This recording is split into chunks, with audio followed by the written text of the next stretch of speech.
Hello, this is Press Play by Evie, and this episode is running low on battery, energy saving mode. So I came to think about this when I was using my laptop to get some work done. My charger wasn't working and it kept letting me know that I was running low on battery and it had gone to energy saving mode. Eventually, it switched off because I couldn't get my charger to work. And I began to think about how the same happens to us in life. Another example, you're driving down the highway, your car starts blinking an orange light, letting you know that you're running low on fuel.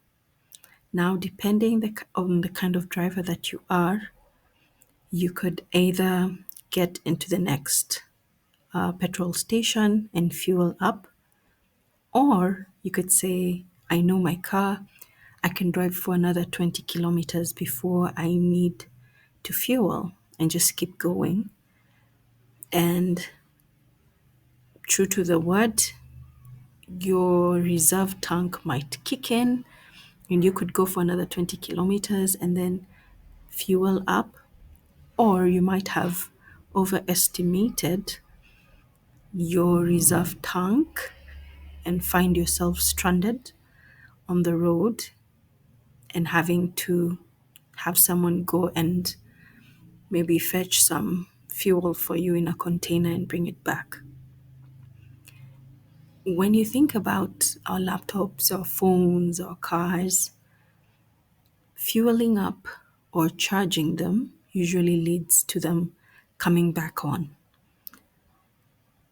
But if you think about your laptop sometimes, even when it comes back on, it might not take you back to the program you were working on, might tell you that it's updating. There's some updates going on in the background. Please do not switch off your laptop until they're done. And then once that is done, maybe it will take a couple of minutes. It takes you back to whatever mode you're on. And usually might even tell you the browser didn't close correctly. So you have an option to either just start fresh or start off from where you left off. But when you think of a human being, we're not quite the same. If we allow ourselves to run so low on battery, then use the energy that we had saved up, the little reserve tank that we have, and really max ourselves out. Even if we recharge or refill, the cost would be too high. It would be too high a cost on our mental state, our emotional state, and at times also on our financial state, because how you're doing mentally, emotionally can affect how well you're able to generate income or revenue for yourself, for your family. So it is in our best interest to not allow ourselves to run that low on battery. And the good thing is, in the same way our gadgets, machinery usually gives us a warning, there are warning signs in your body that let you know that you're running low on battery. Whether that is sleep deprivation, insomnia, moodiness, lack of appetite, explosive personality when you normally aren't that way, irritation, perhaps even physically you're getting headaches. All these challenges, some subtle and some very obvious, are there to let you know that you're running low on battery. And before you go to energy saving mode, you start reaching for your reserve tank.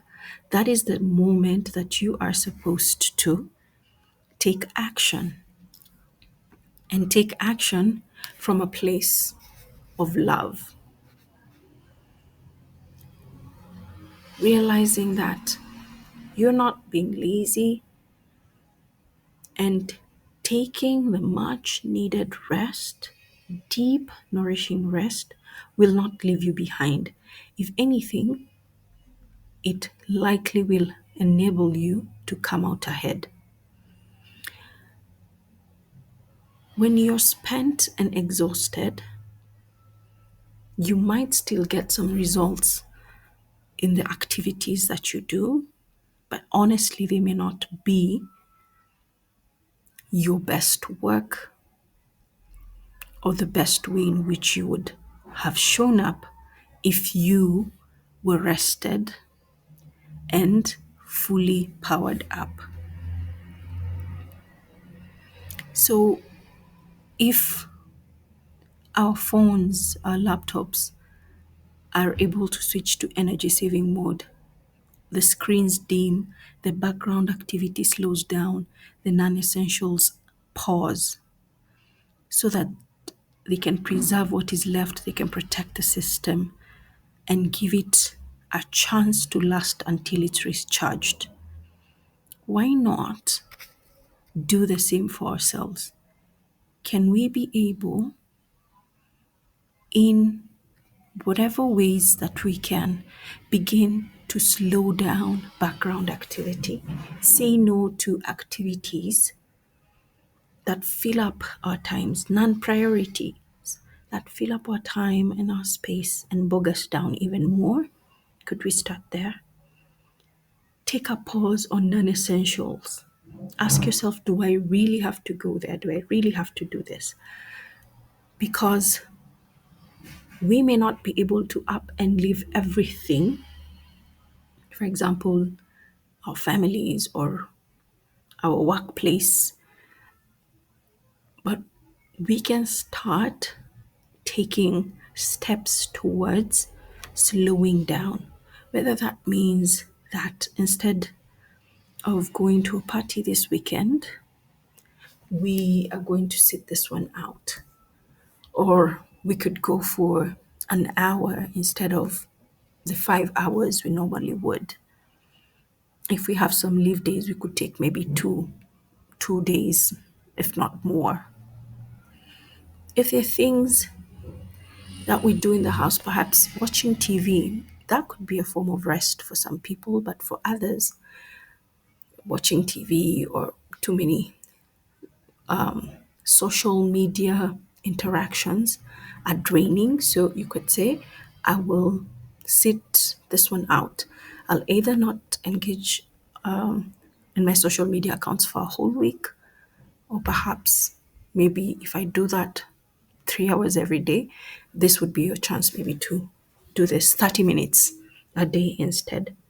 So, in whatever small ways that you can, instead of watching a movie until you completely tap out after work, you could decide, I'll skip the movie and go to sleep earlier today, or I'll just watch 30 minutes or an hour, and that is it. Whatever small steps you can take to begin slowing down your background activity, pausing non essential activities to preserve that which is left, to protect yourself, your body, your mind, your heart, your soul. And then from there, start looking for ways to recharge. What recharges you? Is it a walk in nature? That is something you can now slot in to replace something else that was taking up a lot of your time. Is it a holiday by the beach? Maybe that's not feasible for you, so you could instead go to a swimming pool near where you live. And if having too many people around the swimming pool is not your thing, then you could go very early or later in the evening when you know there are fewer people that are frequenting that place.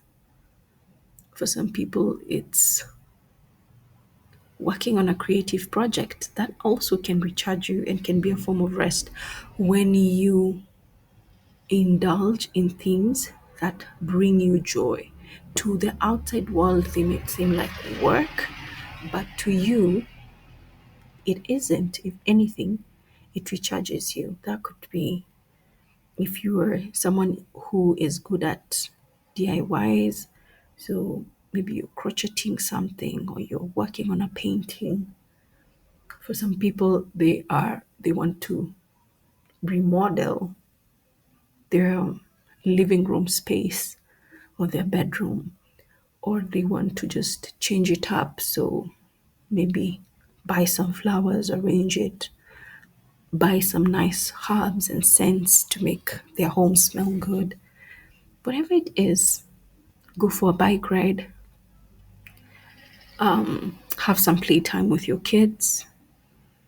It could be just about anything. You know yourself the best. And also, it could just mean doing absolutely nothing. Literally, you're somewhere just seated or laying down, staring into nothingness. And that's how you recharge. Or you might want to read a book. Whatever it is, once you've preserved what's left of your energy, you've protected your system, now you can source for those things that make you feel alive, excited, and even more rested, because then your mind is at ease and you're experiencing this joy, this euphoria just from doing these things or from doing nothing at all. So please stop, please refuel. You need the space, you need the softness, you need the self love. And only from a place of love are you able to do this for yourself. In the very same way you would do this for someone else you love who is running short on battery. So breathe, sleep, hydrate, regenerate, heal, and begin to move from energy saving mode to fully powered up, to the powered up version of yourself. As always, I look forward to getting your comments, your stories, your tips. Please let's encourage each other that even as we continue to run, get things done for ourselves and for our families, for the people that we love, that we need to do it in a smart way that does not deplete us. Because remember, you're all you really need. It is just you and God.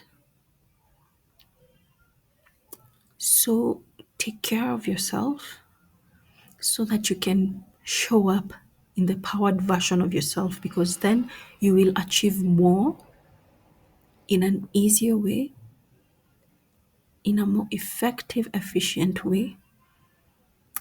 In fact, you will save on time, you will save on energy, and you will even have more fulfilling interactions because you're showing up in a calm, collected, powered, strong, clear, healthy version of yourself rather than the opposite of that. So, thank you as always. Look forward to hearing from you, and I wish you a wonderful day, a rested day, and to see you as a powered version of yourself. Have a good day.